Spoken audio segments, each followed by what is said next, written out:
Islam stands as a foundational pillar in the fabric of Pakistan, a country that not only boasts a Muslim population of 220 million, but also holds the distinction of being the only Muslim nuclear power and the sole nation established in the name of Islam. Yet a lesser-known and darker facet of its history reveals Pakistan as the architect of the most significant genocide of Muslims in modern history. In 1971, in response to calls from Bengali politicians for greater provincial autonomy, a culmination of years of neglect, economic exploitation, and cultural suppression, the Pakistani military initiated Operation Searchlight. The operation claimed hundreds of thousands of Bengali lives, with estimates ranging from 300,000 to as many as 3 million. If the higher estimates are accurate, the 1971 Bengali Genocide stands as the largest since the Holocaust. Decades later, the legacy of these events continues to strain relations between Pakistan and Bangladesh, fueled by Islamabad's ongoing denial of the crimes committed. In today's video, we will explore the events leading to Operation Searchlight, the scale of the massacre, and its lasting consequences for the region. As the curtains were drawing to a close on colonial rule in India in 1947, the British, in their final act of administration, decided to partition India along religious lines. This division gave birth to two separate entities: a Hindu-majority India situated at the heart of the subcontinent, and on either side, the newly formed Muslim-majority Pakistan, split into two distinct wings, one in the east and the other in the west. These two wings, though unified under the banner of Islam, shared little else. Rather than establishing an inclusive political structure that reflected Pakistan's rich ethnic diversity, the Punjabi-dominated military in West Pakistan swiftly monopolized political power and began governing out the barrel of their guns. What followed could only be described as a process of exploitation, subjugation, colonization that ended in genocide when the Bengalis mounted a resistance. From the outset, Bengali culture and language were besieged, beginning with Pakistan's founder Muhammad Ali Jinnah's first visit to East Pakistan. Let me make it very clear to you, leave no doubt, that the state language of Pakistan is going to be Urdu and no other language. Jinnah announced in English, no less, that Urdu, a language he himself did not speak, would be the national language, disregarding the linguistic heritage of 30 million Bengali speakers. Efforts to forcibly align Bengali culture more closely with Islamic and Pakistani ideals soon followed, with President Ayub Khan repeatedly insisting that Bengalis needed to be liberated from the influence of Hindu culture. This led to the banning of the works of Rabindranath Tagore, a revered Bengali poet, writer, philosopher, painter, and the first non-European Nobel laureate in literature. Despite being Hindu, Tagore was a unifying figure whose works were cherished by both Hindus and Muslims in Bengal.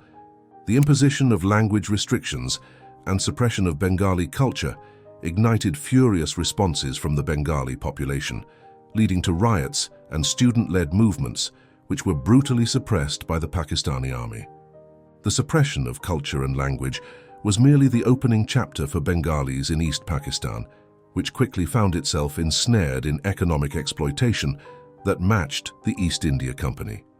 East Pakistan's valuable export earnings from jute, tea and rice, which comprised 70% of Pakistan's foreign exchange earnings, were exclusively diverted to fund development projects in West Pakistan.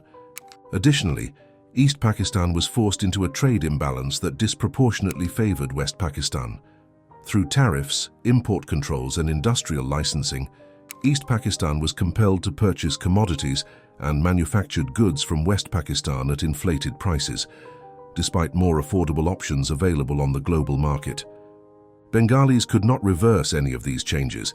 Despite constituting 55% of the population, Bengalis were shut out of the levers of power, with a meager 5% representation in the armed forces, which was ruling the country, and hardly any representation among the bureaucracy.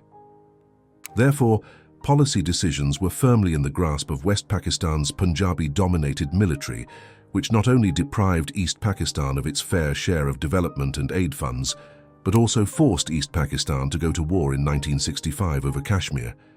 East Pakistan had no fascination with taking Kashmir or desire to go to war, yet it was burdened with the consequences of the economic drain on the national exchequer.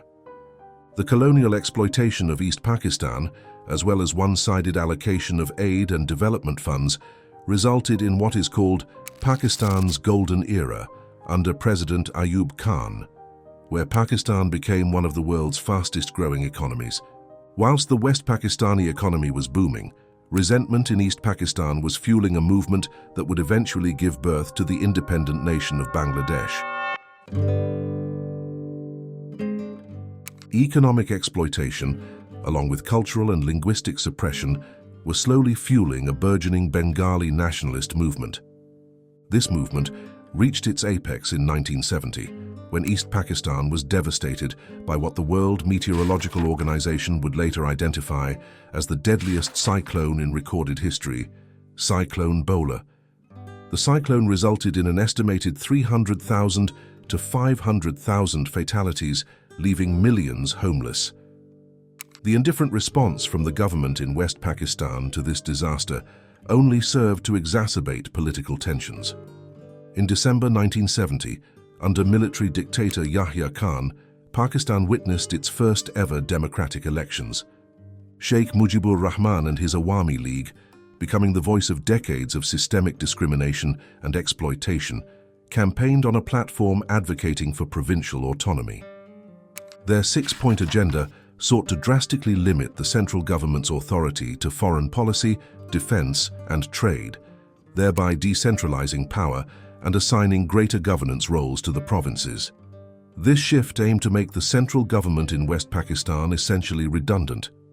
The military underestimated the popularity of the Awami League, predicting it as a vocal minority that might secure 60 to 70 seats.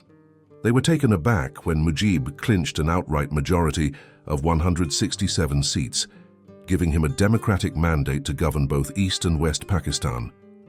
Yahya Khan feared handing power to Bengalis in East Pakistan, who he feared would rectify years of discrimination by diverting development funds to the East, hindering the economy in the West, or more alarmingly, secede from Pakistan altogether.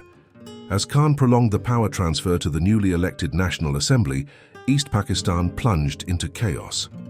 Responding to Mujib's call, a general strike saw workers, government officials, police, teachers and others abandoning their posts, paralyzing the region with protests and civil disobedience. Efforts to navigate through the crisis were futile, with each party steadfast in their positions. Yahya refused to transfer authority to the Bengalis, and Mujib refused to barter away his democratic mandate. When negotiations failed, Khan turned to force. Throughout the fraught negotiations, he had been deploying tens of thousands of soldiers, laying the groundwork for a military crackdown. Operation Searchlight aimed to seize control of every significant urban center across East Pakistan, striving to quash any form of opposition, whether political or military, to establish undisputed military dominance. As the violence unfolded, Sheikh Mujibur Rahman proclaimed the independence of Bangladesh, an act that led to his arrest and subsequent imprisonment for the remainder of the year. Despite this setback, resistance within the Bengali population continued. Several Bengali battalions defected, and civilians with support from India took up arms, forming the Mukti Bahini, a force that began a guerrilla war against Pakistani soldiers. The primary target within Dhaka was Dhaka University, where teachers and students were the lifeblood of the resistance movement. Armed with heavy weapons, the Pakistani army encircled and besieged Dhaka University, unleashing military force on students and teachers. Following the initial bombardment, Pakistani troops conducted systematic searches, moving from room to room and building to building within the university's halls of residence. Bengalis experienced urban warfare at its worst, without regard for civilian life. In collaboration with the local Islamist party, Jamaat-e-Islami, which favored Islamic unity and was against secession, the Pakistan Army and allied militias went from village to village, searching for Bengali independence fighters. It was commonplace when the Pakistan Armed Forces searched through a city or village that they would inspect men as to whether or not they were circumcised, marking them either Muslim or Hindu. Sexual violence was widespread, with an estimated 200,000 to 400,000 women assaulted, and some held as comfort women for Pakistani soldiers. Hindu temples were another key target. The historic Ramna Kali temple complex, a legacy of the Mughal Empire, was desecrated and destroyed, with 100 lives lost within a single hour, including Muslims who had sought sanctuary within its walls. The temple was finally rebuilt in 2021, with Indian President Ram Nath Kovind attending the inauguration on the 50th anniversary of Pakistan's surrender. Operation Searchlight continued for 9 months, until India entered the war on 3 December 1971, after Pakistan launched a preemptive attack on Indian airfields. Exhausted from almost a year of urban warfare, Pakistan's military capabilities were significantly depleted. India swiftly gained dominance, and after a brief but intense 13 days of conflict, Pakistan was compelled to sign an instrument of surrender, leading to the capture of 90,000 Pakistani servicemen as prisoners of war. The toll of this conflict is staggering, with death estimates ranging from 50,000 to as high as 3 million. To this day, Pakistan has consistently denied allegations of genocide, with no legal proceedings brought against the generals and politicians responsible for Operation Searchlight. The events of 1971 in Bengal remain one of many historical tragedies that have largely faded from public memory, receiving limited recognition or remembrance. Through this video, we aim to shed light on the struggles endured by the Bengalis in their quest for independence. For those keen on exploring further, we invite you to consult the sources listed in the description below. I've been your host, Albert. Until next time.